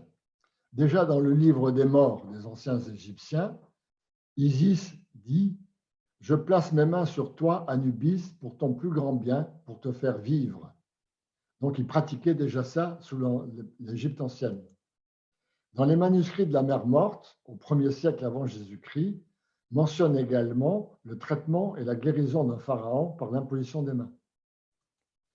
Les guérisseurs philippins, et puis bien d'autres également, même ici en Occident, et j'en connais qui pratiquent également ça, qui font l'imposition des mains, qui leur permet d'opérer même avec ce qu'on appelle les doigts de lumière, c'est-à-dire faire de la chirurgie énergétique, c'est-à-dire non pas aller trifouiller les organes dans le corps, mais aller triturer les organes, la partie vibratoire de l'organe qui est dans l'aura. Et puis le Reiki, qui aujourd'hui est très connu, qui vient du Japon, et aujourd'hui il y a beaucoup de gens qui pratiquent le Reiki, qui ont monté des instituts de Reiki et qui font bénéficier de cette science nombre de gens. Donc vous voyez, on voit que de plus en plus, les forces de l'esprit viennent impliquer notre société matérialiste et où, au niveau de la médecine, on a de plus en plus de gens qui s'intéressent à ces forces-là. Quant aux chamans, ou les animistes ou les chamanistes, eux, dans leur pratique, consistaient en fait à ce que le chaman atteigne un état de transe afin de pouvoir interagir avec le monde spirituel et de canaliser les énergies transcendantes. Et depuis 1960, il y a un néo-chamanisme qui se développe en Occident, qui est apparu à la suite des ouvrages de Carlos Castaneda, qui relate l'enseignement chamanique qu'il a reçu au Pérou. Mais ce que je peux vous dire, c'est qu'il y a un esprit avec lequel on peut se relier sans chaman. C'est le sien, son moi intérieur. Je vous parlais tout à l'heure de ce jumeau invisible qui avait hanté mon enfance et avec qui j'ai appris à vivre maintenant. Eh bien, cet être invisible, il est constamment là, à notre service, invisible, mais toujours présent et bienveillant. C'est pour ça qu'au Monroe, il l'appelle Ish Inner Self-Helper, parce qu'il est toujours en train de chercher à nous aider. Pour autant qu'on lui demande et qu'on le remercie. Et en fait, comme il est en dehors du temps et de l'espace, il peut agir sur les deux paramètres que sont le temps et l'espace. Par exemple, j'amuse toujours mes amis à Paris quand on va au restaurant, c'est que je leur dis, moi, je n'ai pas de problème pour trouver une place de voiture, je demande à Jean-Pierre, et effectivement, quand j'arrive devant le restaurant, je trouve une place. Il agit sur le temps, en faisant comme un curseur qui va faire coïncider mon arrivée avec le départ d'une voiture. Ou sur l'espace, parce que là aussi, il m'est arrivé des expériences où je me suis senti propulsé pour faire une action qui a permis d'éviter un drame. Notamment ma petite fille, un jour, qui traversait la rue avec une voiture qui reculait sans la voir, et une force m'a poussé pour aller la chercher. Et je ne sais pas, c'est venu vraiment d'en haut. Et donc, j'ai eu l'impression que là, mon être intérieur avait une action sur l'espace, puisqu'il m'a physiquement projeté. Mais non seulement cet être intérieur a une action sur nous, mais en même temps, comme il est de l'autre côté, il est en relation également avec l'âme, et donc il a connaissance de ce qu'on appelle les contrats d'âme qui sont conclus au cours de lorsque l'on est désincarné, lorsque l'on est mort. C'est ce que j'appelle le business center spirituel, parce que là, il s'y passe tout un tas de contrats où on se dit, eh ben, écoute, dans la vie prochaine, tu vas faire ci, tu vas être ma femme, je vais t'embêter de telle et telle manière, tu vas faire vivre, je vais te faire vivre ceci, cela. C'est tout ce qu'on appelle après dans la vie les synchronicités. Toutes les synchronicités sont le résultat des contrats d'âme que l'on a passés au cours de cette partie-là. Et je vais vous en raconter une qui m'est arrivée, qui est très intéressante. C'est que j'ai été marié 2 fois et lors de mon premier mariage, on a eu 3 enfants. Et ma femme un jour me dit, écoute, on a 3 enfants, on n'a pas envie d'en avoir un 4e, donc ça serait bien que tu ailles te faire vasectomiser de manière qu'on n'ait plus de problème de contraception. Et j'ai dit, ben oui, pourquoi pas. Et donc j'ai pris mon téléphone, j'ai appelé un urologue pour prendre rendez-vous. Et là, je me suis senti très mal. Je n'avais pas envie d'y aller. Et je ne savais pas pourquoi. Ce n'est pas que j'avais peur qu'on me triture aux endroits que ça me faisait peur. Non, c'était simplement qu'il y avait comme quelque chose qui me disait non, il ne faut pas que tu fasses ça. Et quand je suis arrivé dans son cabinet, c'était de plus en plus fort. Et quand j'étais face à lui dans le cabinet, j'avais qu'une envie, c'était de fuir. Et quand je suis sorti, finalement, je n'ai pas donné suite. J'ai écouté cet instinct. Et en fait, quelques années plus tard, mon mariage a décliné, est parti en eau de boudin. Et je me suis remarié et j'ai refait et j'ai eu 2 enfants à nouveau avec ma seconde épouse, qui ont été 2 enfants merveilleux que j'aurais jamais eu sinon. Donc ça veut dire que mon Jean-Pierre, il savait que j'allais avoir une autre vie et que donc il ne fallait pas que je me fasse vasectomiser.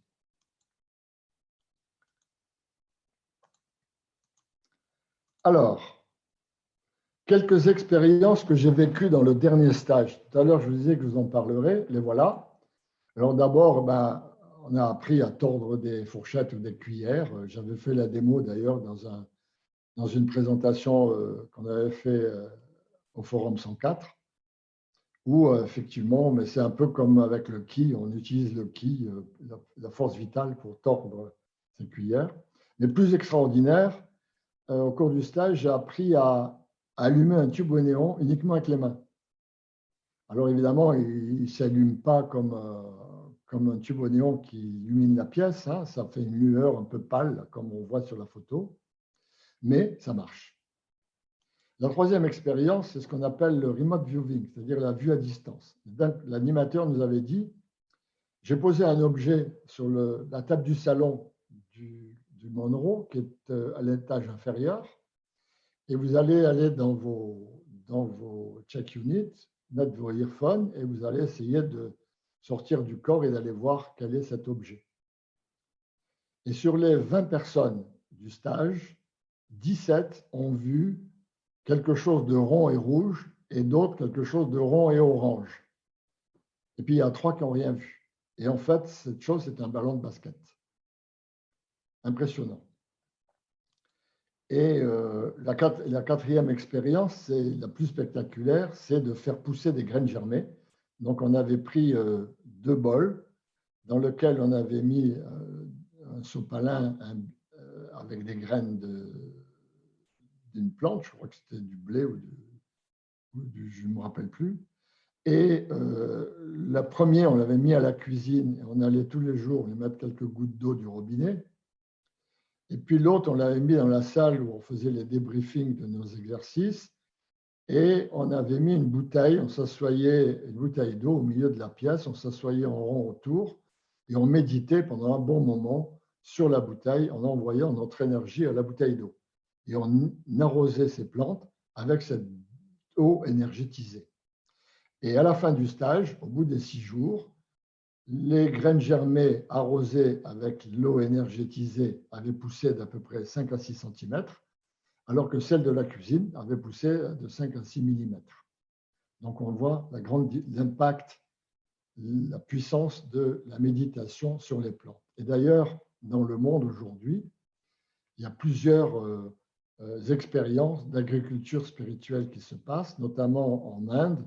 L'université de Gujarat supervise et finance une expérience d'agriculture yogi qui utilise la force mentale des agriculteurs pour impacter la qualité des récoltes. Puis il y a le fameux institut Fondation Findhorn qui, depuis 1962, dans le nord de l'Écosse, enseigne l'agriculture spirituelle en montrant comment, dans ces latitudes septentrionales, ils arrivent à faire pousser des légumes super beaux, sans engrais, ni chimiques, ni biologiques, simplement par la force de l'esprit. Et puis, il y a évidemment toute la biodynamique de Steiner qui est utilisée maintenant par pas mal d'agriculteurs qui pratiquent l'agriculture holistique, qui considèrent que le développement des plantes est lié à tout l'environnement. Mais au cours de ce stage, ma principale découverte, ça a été le rôle de l'esprit dans l'art de la guérison. C'est-à-dire qu'en fait, quand on regarde les peuples premiers et les civilisations anciennes, elles savaient que la guérison ne pouvait intervenir qu'en agissant à la fois sur 2 plans. Sur le plan physique, par l'absorption de principes actifs qui proviennent des plantes, et sur le plan énergétique, par un rituel rythmique qui permet d'élever la fréquence corporelle. Dans notre civilisation matérialiste, notre médecine allopathique, elle, ne proposent que des principes actifs de synthèse, c'est-à-dire qu'ils sont dépourvus de la composante énergétique, contrairement aux molécules provenant des plantes, ce qui fait qu'il faut des doses beaucoup plus importantes, et qui négligent totalement le rôle vibratoire et l'interrelation corps physique, corps énergétique. Donc, ce que l'on doit apprendre, c'est qu'il nous faut apprendre à être un acteur de notre guérison et non plus un patient.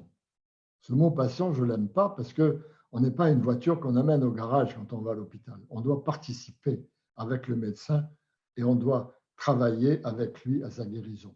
Il faut avoir la foi en son propre esprit. Il faut accompagner le médecin en élevant son niveau vibratoire par n'importe quel moyen possible, la méditation, l'écoute de la musique. Écoutez de la musique, des concertos de Mozart ou de Bach, et vous allez voir que votre niveau de conscience s'élève immédiatement, ou en se faisant aider de thérapeutes magnétiseurs qui, même à distance, peuvent vous aider à élever le taux vibratoire. Mais les deux sont fondamentaux. Et enfin, dernière découverte, c'est l'épigénétique. Comme je disais, qui a valu le prix Nobel à Elizabeth Blackburn en 2009, qui démontre que notre façon de vivre interagit avec l'ADN et conditionne complètement notre santé. Et en fait, il peut se produire, selon le niveau de vie que l'on vit, deux phénomènes. Le premier, c'est le phénomène d'acétylation, qui, lui, va permettre d'améliorer l'ADN. Donc, je représente ici, on voit le filament d'ADN en violet avec les gènes qui se succèdent et qui sont actifs, parce qu'ils sont libérés des histones, qui sont, eux, les molécules des cellules qui génèrent ce qu'on appelle les histones telles, qui sont des protéines, des acides acétyles, qui vont se propager vers les cellules pour transmettre l'information des gènes vers les cellules. Et c'est ça qui permet aux cellules de se revitaliser et donc à l'ADN de s'améliorer constamment.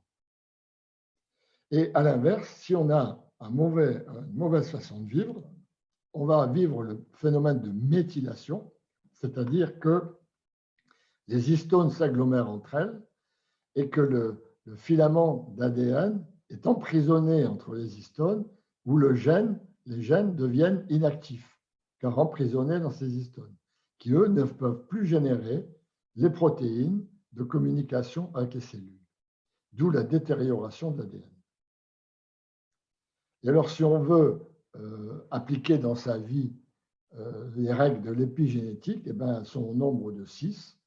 La première, c'est la plus importante, c'est d'avoir une nourriture saine, généralement plutôt végétarienne, en tout cas en évitant la viande rouge, en essayant de manger même des poissons plutôt sauvages que des poissons d'élevage, en évitant la nourriture industrielle, en mangeant beaucoup de légumes et de fruits, etc. La seconde, c'est de faire du sport, ou en tout cas de la marche. Le troisième, c'est d'avoir une vie affective harmonieuse et vécue dans l'amour. Ça, c'est une des choses les plus importantes sur la fonctionnalité de l'ADN. Éviter le stress en pensant souvent à se relaxer. Pratiquer en tout temps la pensée positive et essayer toujours d'éviter toute pensée négative. Et puis surtout, se libérer des croyances castratrices que la société nous a souvent inculquées et les peurs. La peur, il n'y a pas pire pour détériorer un ADN que la peur. Donc voilà, j'en ai terminé cet exposé et donc je vais résumer ces 5 convergences dont on a parlé. L'au-delà, que j'ai démontré être en fait un en-deçà, existe bel et bien. La physique quantique commence à le démontrer et à expliquer son interrelation avec le monde physique. À l'échelle de l'univers, le temps est circulaire et n'existe que dans l'espace-temps, tandis que nous, à notre échelle, il est linéaire, bien entendu. Le corps et l'esprit sont interreliés et que nous avons l'espoir que notre médecine allopathique deviendra de plus en plus holistique, à l'instar des médecines anciennes, c'est-à-dire associant la matière et le corps vibratoire. L'élévation de notre conscience nous a permis de comprendre que nous sommes interreliés à la nature, a permis à un certain nombre d'entre nous d'être convaincus des bienfaits de l'écologie et du développement durable, ce que la société dans son ensemble est encore loin d'avoir fait. Et puis en fait que notre esprit a la capacité d'agir sur la matière et que nous devons donc apprendre à nous en servir pour faciliter notre existence.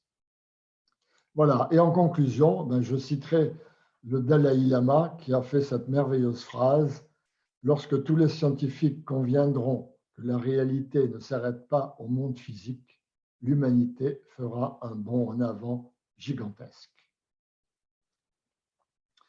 Voilà, Rémi. Ok, eh bien écoute, merci. Si vous voulez continuer à lire un peu ce que j'ai pu écrire sur ces sujets, je vous propose 2 livres que vous trouverez sur l'Observatoire du réel. Un peu ma biographie spirituelle où je explique un peu toutes mes recherches et expériences dans le domaine spirituel, le rien et le tout et moi, avec un point d'interrogation. Et puis le temps du changement, qui est en fait un scénario prospectif où j'essaye d'expliquer comment le 3e principe de la thermodynamique va nous propulser probablement vers un changement de paradigme de notre société. Voilà. Merci beaucoup, Jean. Je crois que c'est apprécié. J'ai déjà plusieurs commentaires, 2 livres formidables. Sophie, en cours de présentation, qui nous disait: c'est du bonheur à l'état pur, cette conférence, je me régale. Merci beaucoup pour cette organisation. Quelques petits commentaires. L'initiation au tombeau, là, on était en Égypte. Merci, nous dit Caroline, Jean, d'abolir nos frontières mentales. 2 livres formidables. Donc, quelqu'un qui nous demande, Pierre, où se trouve la chapelle en Suisse, si tu peux. Elle est à Saint-Sulpice, c'est même pas à 5-10 km avant Lausanne, entre Morges et Lausanne. C'est un petit village au bord du lac. Et donc, il faut quitter la route qui longe le lac, tourner à droite et descendre vers le lac, dans le village Saint-Sulpice. Et on voit tout de suite cette petite chapelle qui est là.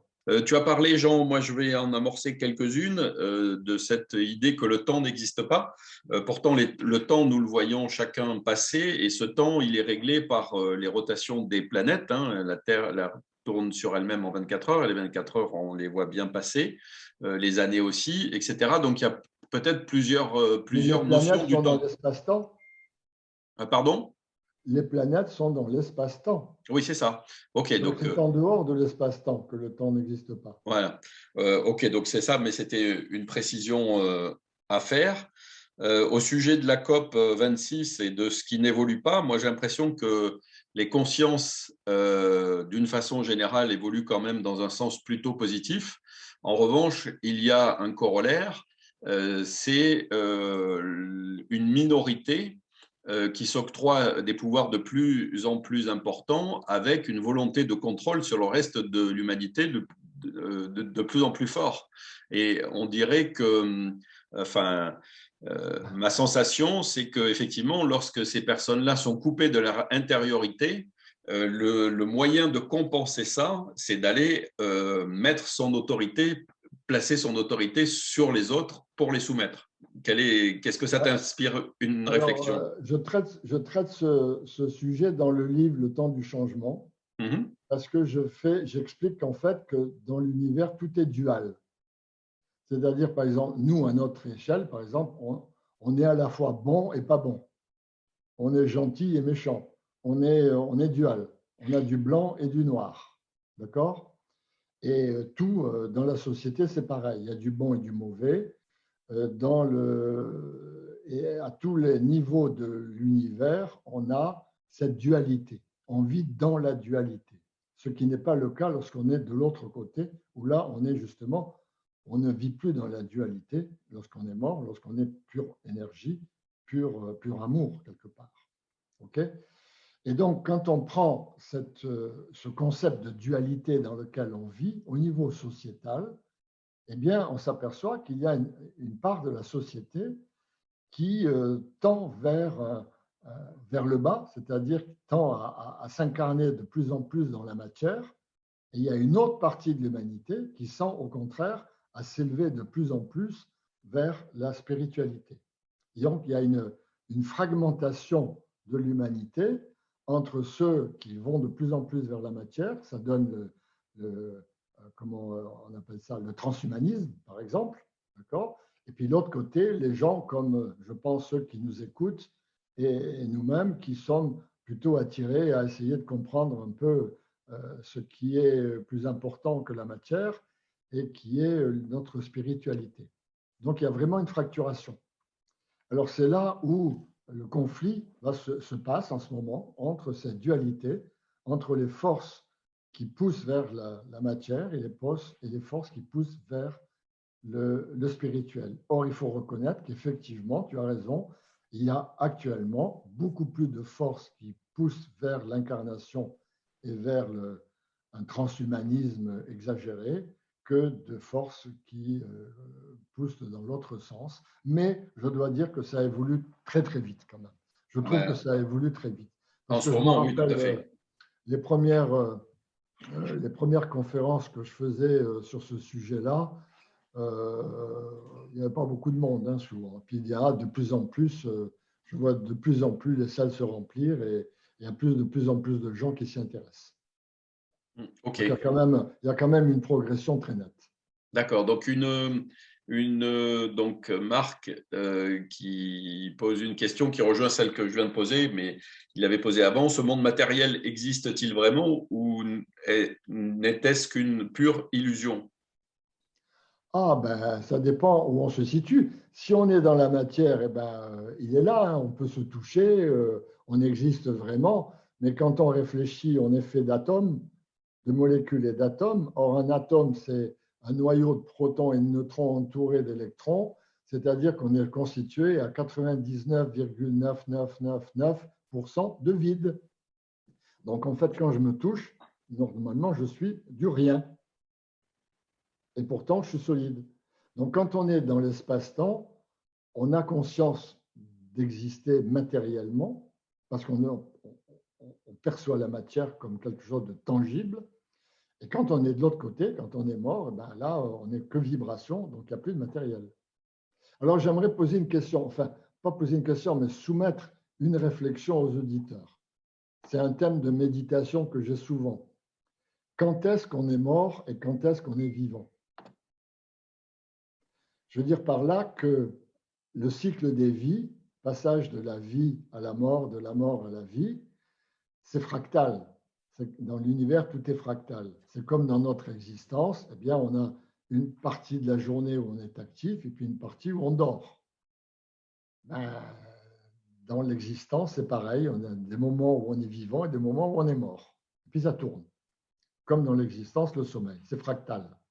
Alors la question que je me pose, c'est est-ce que je suis vivant là, ici, dans ce corps charnel qui est comme un sarcophage, comme un scaphandre que j'avais trouvé quand j'étais enfant, ou bien de l'autre côté, quand je suis complètement libre dans l'amour spirituel? Oui, alors moi, je fais une autre analogie qui est de se dire que le moment où on va mourir, enfin, de la même façon que quand on fait un rêve, euh, on a du mal à reconstituer tous les éléments parce que dans notre temps présent, on a pu vivre une histoire qui se déroule sur plusieurs heures, mais qui, dans un temps, si on revient dans notre temps qui est plus contracté, ben, c'est difficile de se rappeler en une seconde de notre temps ce qui s'est passé dans plusieurs Ouais, heures ouais, ouais, ouais. dans notre rêve. Et de la même façon, peut-être qu'au moment où on meurt, on va se réveiller et que Peut-être. notre vie Voilà. n'aura été qu'un rêve, enfin, entre guillemets. Voilà, exactement. C'est la Voilà. question que je me pose en me disant, voilà. Donc, plusieurs remarques. Donc, Hélène qui dit nous sommes sur la bonne voie, nous allons vers la spiritualité, l'ancien monde est mort. C'est l'arrivée de l'ère du Verseau. L'ère des poissons s'atrophie, ça devient l'ère des piranhas. Voilà. Marie qui nous dit je vous remercie également pour la compréhension que j'ai reçue de mon expérience avec ma jumelle, mon double, ma jumelle de ma petite enfance. Merci pour cette ouverture. Sébastien, j'ai repris sa question. Lorsque j'en parle d'un univers miroir, cela se rapproche des travaux de Jean-Pierre Petit avec son modèle Janus. Est-ce que tu connais ces travaux Non, qui permettraient d'expliquer ou de prouver ces différentes dimensions? non, Jean-Pierre Petit, tu connais son modèle non, non, je Janus? ne connais pas. Non. Non, d'accord. La mort, nous dit Hélène, elle l'écrit différemment, l'âme avec un apostrophe, or, H-O-R-S. L'âme hors de quoi? Je ne réponds pas à la question, mais dans cet espace-temps, on est mort quand on ne rit plus. Harakiri. C'est Gilles qui nous dit C'est ça. vrai que la joie est un des facteurs spirituels les plus puissants. Ouais. Bruno, est-ce qu'on parle de matrice divine ou est-ce que c'est la matrice évoquée par Matrix? Jean, Bruno, il faut préciser dans le chat, autrement je ne saurais. Alors, il y a ce que je peux expliquer, que j'explique dans une autre conférence, c'est la première d'ailleurs que j'avais fait à l'Observatoire, qui s'appelait L'être humain, cette merveille d'ingénierie cosmique. Ouais, très bien. Et dans cette conférence, j'expliquais qu'en fait, le processus d'incarnation, il y a 3 étapes. C'est-à-dire que quand l'âme décide de venir s'incarner, elle va créer une matrice vibratoire à 7 dimensions, qu'on appelle la matrice divine, qui va comprendre toutes les caractéristiques du futur être humain, tant sur le plan de sa morphologie physique que de son caractère, de son état d'âme, etc. Et c'est cette matrice physique qui va créer le corps charnel qui va s'incarner. Et donc, quand on meurt, on va se retrouver dans cette matrice divine qui va petit à petit s'estomper, disparaître, et on va revenir vers l'âme qui, elle, va s'enrichir de la quintessence des expériences qu'on a vécues. C'est-à-dire qu'elle ne se rappelle pas du déroulé des expériences, elle se rappelle simplement ce qu'on a appris. C'est pour ça que de vie en vie, on ne fait que progresser au niveau de la conscience. On ne peut pas reculer, on ne fait que progresser. D'accord. On a Sylvie qui nous demande comment avez-vous fait concrètement pour sortir de votre corps volontairement? Je ne peux pas. Moi, je ne sais pas faire ça. Les maîtres yogis le savent. Ce qui m'a permis, la seule fois où je l'ai fait spontanément, c'est quand j'avais 10 ans. Ça m'est tombé dessus comme ça. Je ne sais pas, ça s'est passé. Tout d'un coup, je jouais et puis boum, je suis sorti du corps. Et les fois où je l'ai fait volontairement, c'est au Monroe. Mais là, j'avais les earphones avec les fréquences que j'avais demandé au technicien de m'envoyer. Donc là, j'ai été aidé par la technologie EmiSync. Sophie qui nous dit « Je n'ai pas lu le livre, mais il semble que le livre Les 9 marches d'Anne et Daniel Meroy-Givaudan explique ce que Jean Guéral explique. » Donc, je ne sais pas si tu connais. D'accord, ouais, c'est probable. Corps OK, âme OK. Et pour l'esprit, alors qu'en est-il de l'esprit? Qu'est-ce que l'esprit, en quelques mots, et comment… Alors ça, j'ai toujours du mal avec les définitions parce qu'elles sont tellement entachées par les différentes religions qui nous ont précédés qu'aujourd'hui, l'âme, chacun y met sa définition, l'esprit, chacun y met sa définition. Donc moi, j'utilise tantôt l'un, tantôt l'autre pour essayer de faire comprendre qu'en fait, il y a 2 entités qui sont importantes. C'est notre existence charnelle, physique, et puis une existence vibratoire, qui est un corps vibratoire. Alors après, on l'appelle comme on veut, qui a différents niveaux. Donc, il y a le niveau de la matrice vibratoire qui nous a fait, puis il y a le niveau de l'âme, qui est un niveau beaucoup plus élevé. OK. Après, François, je crois que c'est Françoise, à partir du concept de cycle des différents âges, la vie est un éternel commencement, on s'élève et puis, bon, voilà, ça s'arrête, on s'élève et puis on recommence, quoi. Oui, c'est ça. Alors, Marc qui dit… recommencement. Et c'est ce que tous les peuples anciens disaient. Hein. La vie tout à fait. Et c'est un recommencement. Donc, Marc qui nous demande si le corps physique est-ce que le corps physique est également vibratoire? Ben, oui, il est à 11 dimensions comme tout le reste. Ouais. Même un caillou, ça a 11 dimensions. Même un caillou, il a un corps vibratoire. OK. OK. Alors, ce que je peux proposer aux gens qui ont envie de voir, alors ils ne vont pas voir l'aura entier, parce que pour voir l'aura, il faut quand même apprendre à le voir. Moi, je l'ai vu 3 fois, ça m'est arrivé. Il faut être en méditation assez profonde. Mais par contre, une chose qu'on peut très bien voir, c'est le corps éthérique, c'est-à-dire la première couche. Alors, vous allez dans votre salle de bain, devant la glace, vous mettez une bougie par terre et vous éteignez la lumière. Et vous vous regardez dans la glace, mais en ne regardant pas votre visage, mais en regardant 2 mètres derrière, hein, avec un regard qui passe à travers votre visage dans la glace. Vous focalisez à 2 mètres derrière la glace, d'accord? Et puis, si vous gardez cette focalisation distante, vous allez tout d'un coup voir apparaître un cercle d'à peu près 5-6 cm blanc autour de votre tête. C'est le corps éthérique. D'accord. Donc, expérience à faire. Eh bien, écoute, Voilà. merci beaucoup. Donc, Daniel qui nous demande pourquoi on ne se souvient pas de la précédente existence incarnée. Alors, je te laisse répondre, Jean. Ben, je pense que si on se rappelait de tout ce qu'on a vécu, ça serait dramatique, parce que dans tout ce qu'on a vécu tellement probablement d'épreuves qui ont été douloureuses que ça serait insupportable. Donc je pense qu'en fait, dans chaque vie, on vient pour expérimenter certaines choses, on vient chaque fois avec un programme, où on vient pour expérimenter. C'est le contrat qu'on s'est fait dans le Business Center hein, de l'âme. On s'est fait un contrat d'âme, et on vient pour expérimenter ça. Et quand on meurt, on ne garde la mémoire que de la quintessence de ce que cela nous a appris. C'est-à-dire le niveau de conscience que cela nous a permis d'élever et pas des anecdotes. Ce n'est pas important de savoir si on a divorcé, si on a tué quelqu'un ou si on a été adorable avec quelqu'un d'autre. Ce n'est pas ça qui est important. Ce qui est important, c'est ce que ça nous a appris. Comme disait Einstein, Einstein disait la seule chose importante, c'est la connaissance. Et la connaissance ne vient que de l'expérience. Tout le reste n'est qu'information.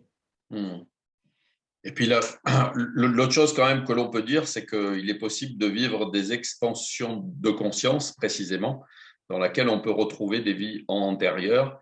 Ça, c'est une autre histoire et je vous invite là à la conférence de début mars avec Patrick Lebert. Bon, je ne sais pas s'il évoquera ça, mais en tout cas, c'est un univers qu'il connaît très bien. Marianne qui nous dit « Si la vie était purement spiralaire, comme vous l'avez montré, comment progresse-t-on d'une vie à l'autre » Le niveau de conscience de l'âme progresse. C'est-à-dire que notre âme, à notre mort, n'aura pas le même niveau de conscience qu'elle avait à notre naissance. C'est ça. Elle est enrichie de cette nouvelle… des expériences qu'on a vécues. De cette nouvelle bonne existence. Ou mauvaise. Alors ça, c'est le plus important. Parce que ça, c'est quelque chose justement que beaucoup de gens ont du mal à comprendre à cause des religions qui nous ont inculqué le bien et le mal. Et alors, souvent, j'ai des participants aux conférences qui me disent « Mais vous pensez qu'il faut effectivement qu'on vive des choses pas bien, qu'on fasse des fois le mal ?» Et j'ai dit « Mais on doit tout faire, on doit tout expérimenter. Dans une vie, on va être adorable et dans la vie suivante, on va être abominable, et ainsi de suite. Et on va avoir des vies on va tout expérimenter.